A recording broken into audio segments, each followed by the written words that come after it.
Good morning to all of you. जैसा कि आप सबको पता है, मैं एचटेट टीजीटी पीजीटी की प्रिपरेशन कर रही हूँ। तो कल शाम के टाइम पे जो हमारे भिवानी बोर्ड है उसने नोटिफिकेशन आउट किया है रिगार्डिंग एचटेट, जिसमें डेट क्लियर की गई है कि जो हमारा एचटेट है वो 7 और 8 दिसंबर को होगा। 7 को पीजीटी का होगा और 8 को टीजीटी और पीआरटी का एग्ज़ाम है वो शेड्यूल बनाया गया है। तो हमें क्या करना है, तो अब हमारे पास टारगेट हमारे पास कितने दिन का रह गया, 90 to 100 डेज़ हमारे पास बचे हैं। तो हमें फोकस करना है कि हमें अपनी पढ़ाई है वो कैसे करनी है और किस तरीके से आप अपना पढ़ाई को कंटिन्यू कर सकते हैं। और या तो आप बैच लेकर के कर सकते हैं। अगर आप बैच लेने की आपकी गुंजाइश नहीं, बजट नहीं बनता, तो आप सेल्फ स्टडी कर सकते हैं। आप मेरे साथ जुड़िए और मेरे चैनल को सब्सक्राइब किया, क्योंकि मैंने कोई बैच या कुछ नहीं लिया है। मैं सिर्फ अपनी सेल्फ स्टडी के ज़रिए अपना टेस्ट है वो क्लियर करने की कोशिश करूँगी। क्योंकि लास्ट मैंने 3 एग्ज़ाम दिए हैं, तो उसमें मैं 2 या 3 नंबर या 4 नंबर से रह जाती थी, because I am working at this time. लेकिन इस टाइम मैं वर्किंग नहीं हूँ, मैं घर पर ही हूँ और अपनी जो टाइम टेबल है वो कल की वीडियो में आपके साथ में शेयर करूँगी, किस तरीके से मैं अपना टाइम टेबल कंज्यूम करती हूँ और किस तरीके से मैं अपनी पढ़ाई को कंटिन्यू कर रही हूँ। आई होप आपको मेरी वीडियो अच्छी लग रही होगी या मेरी बातें अच्छी लग रही होंगी। अगर कुछ ऐसा कुछ आपको मिल रहा है, सुनने को मिल रहा है, समझने को मिल रहा है, तो मेरा कहने का मतलब ये है कि आप सेल्फ स्टडी के ज़रिए भी अपनी पढ़ाई है उसको कंटिन्यू कर सकते हैं। क्योंकि मैंने जहाँ तक एनालाइज़ किया है, बैच लेने का मोस्टली फ़ायदा ये होता है कि आपका एक टाइम टेबल बन जाता है, डिसिप्लिन बन जाता है। अगर आप टीचर हो, टीचर खुद डिसिप्लिन होगा तो फिर उसका टाइम टेबल भी डिसिप्लिन में आ जाएगा और वो खुद अपनी तैयारी को कंटिन्यू कर सकता है। तो आप मेरे चैनल पर कंटिन्यू बने रहना और अकॉर्डिंग टू टाइम टेबल ही हम अपना जो स्टडी है उसको फोकस करेंगे और अपनी पढ़ाई को कंटिन्यू करने की कोशिश करेंगे। तो इस तरीके से आप मेरे साथ जुड़े रहना और अपनी पढ़ाई को ज़्यादा से ज़्यादा इंक्रीज करने की कोशिश करना। जिससे क्या होगा, क्योंकि लास्ट जो 2023 का टीजीटी का एग्ज़ाम आया था वो मोस्टली हार्ड पेपर था, स्पेशल इंग्लिश का हार्ड पेपर था। और दूसरा नोटिफिकेशन था कि एचपीएससी और भिवानी बोर्ड की तरफ से कि इंग्लिश और हिंदी की पेडागोगी दी जाएगी, लेकिन ऐसा कुछ नहीं था।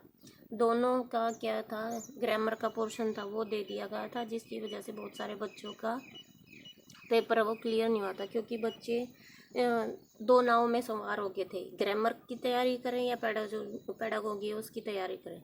तो इस तरीके से क्या था, बहुत सारी प्रॉब्लम थी वो बच्चों को फेस करनी पड़ी थी। लेकिन अभी सिर्फ डेट दी गई है बोर्ड की तरफ से, तो हमें दोनों टॉपिक हैं वो अपने तैयार करने पड़ेंगे।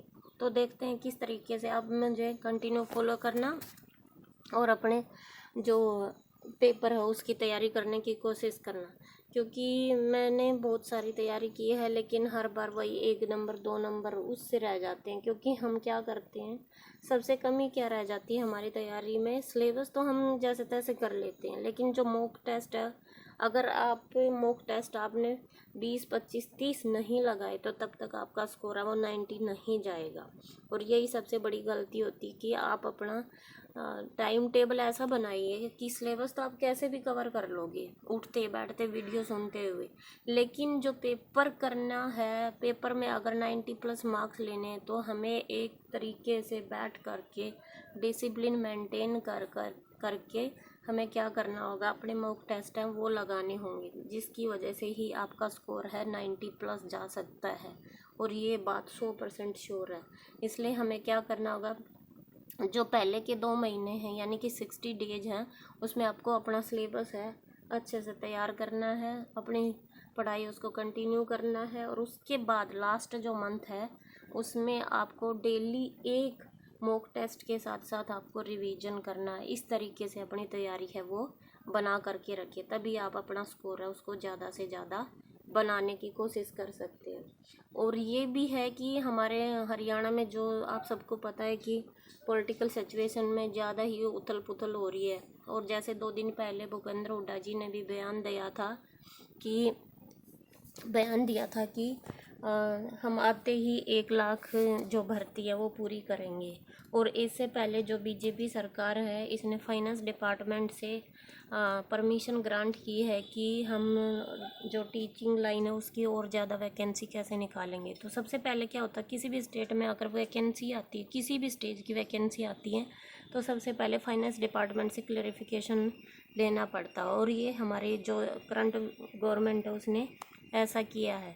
वहाँ से हमारे स्टेट के लिए टीजीटी के लिए 8317 है जो वैकेंसी हैं वो परमिशन ग्रांट हो चुकी है। और इसमें बढ़ भी सकती हैं घट भी सकती हैं, लेकिन आप 6 से 7 हज़ार तो मान के चलो कि इतनी वैकेंसी तो आनी ही आनी है। और जिस तरीके की हमारे यहाँ पे राजनीतिक उथल पुथल हो रही है, तो उससे क्या होगा कि वैकेंसी आनी कन्फर्म है। तो अपनी पढ़ाई को कंटिन्यू करिए। आगे ये हमारी छत पे छोटा सा गार्डन है जिसमें पिंक पिंक से फ्लावर खिले हुए हैं। सो अब सुबह का टाइम था, तो जो मेरी किचन थी वो थोड़ी मैसी हो रही थी, ये आप देख सकते हो। और आज मुझे जो अपना घर का काम है उसको मैं कैसे मेंटेन करती हूँ वो भी इस वीडियो में आपको देखने को मिलेगा। तो आई होप आपको मेरी वीडियो अच्छी लग रही होगी। तो इसमें क्या था, जैसे क्या होता है, घर होता तो हम औरतों के पास हर तरह की जिम्मेदारी होती है। तो उस जिम्मेदारी में हमें क्या करना है, अपनी जिम्मेदारी को भी पूरा करना। तो मैं डेली एक पॉइंट आउट करके रखती हूँ कि आज घर का ये वाला कोना साफ़ करना, आज वो वाला कोना साफ़ करना। अदरवाइज़ क्या होता है, काम बहुत ज़्यादा बढ़ जाता है और फिर दिमाग ख़राब होने वाली बात हो जाती है, जिससे क्या होगा, हमारी पढ़ाई है वो डिस्टर्ब होगी। तो डेली एक जो जगह है उसको टारगेट करके रखना कि हाँ आज ये वाला हमें साफ़ करना। तो आज मेरा जो टारगेट था, बाकी सफाई के साथ साथ जो फ्रिज है उसको क्लीन करना था, जिसकी वजह से क्या था, फ्रिज है वो साफ़ करना था, क्योंकि उसको भी 10-12 दिन हो गए थे, जिसकी वजह से दिक्कत थी, वो होनी शुरू हो जाती है, गंदा दिखाई देने लग जाता है, जिसकी वजह से अच्छा नहीं लगता। तो आई होप आपको मेरी वीडियो अच्छी लग रही होंगी। प्लीज़ चैनल को सब्सक्राइब करना, कमेंट करके पूछना एस्टेट के बारे में याद रहा। आप देख सकते हो किस तरह मैसी है, सारी फैली हुई, क्योंकि सुबह ब्रेकफास्ट बनकर बच्चों का लंच वंच पैक होकर के गया था।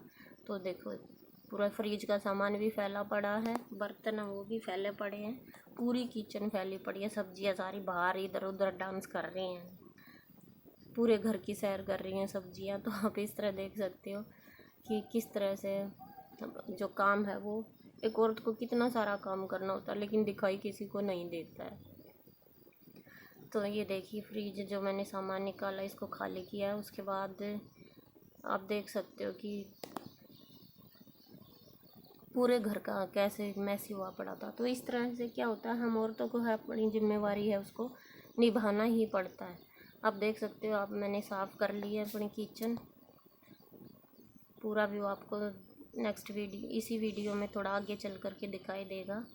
तो देख सकते हैं आप मेरा प्यारा सा घर, जो मुझे अपने ताजमहल से कम नहीं लगता, क्योंकि सारा मेरा घर जो है वो वाइट वाइट है। I love my house and I love my hard work. जिस तरह हम अपने घर को साफ़ करने में इतना हार्ड वर्क लगाते हैं ना, इसी तरह हमें अपनी पढ़ाई में भी इतना ही हार्ड वर्क लगाना होगा, तभी हम सक्सेस हो सकते हैं। और ये हमारे पतिदेव महाराज हैं, जो चाबी का क्या होता है, कवर कह लो, होल्डर कह लो, वो मंगवाया था। इसको खोल के देख रहे हैं। और ये फ्लिपकार्ट से मंगाया था, आई थिंक कितने का था, 249 का आया था ये, क्योंकि हर चीज़ की हमें प्रोटेक्शन है वो भी देनी होती है। और इस तरह ये छोटी छोटी चीज़ें हैं जिनकी ज़रूरत हमें पड़ती रहती है। और मौसम बहुत अच्छा हो रहा था हमारे यहाँ पे, क्योंकि मानसून है वो बहुत ज़्यादा बढ़ रही थी। और ये देख लीजिए हमारे सामने जो गली है, रोड है, वो अभी कंटिन्यू है। ये बिल्डिंग दिखाई दे रहे हैं, इसकी वजह से रोड अभी बना नहीं है। और ये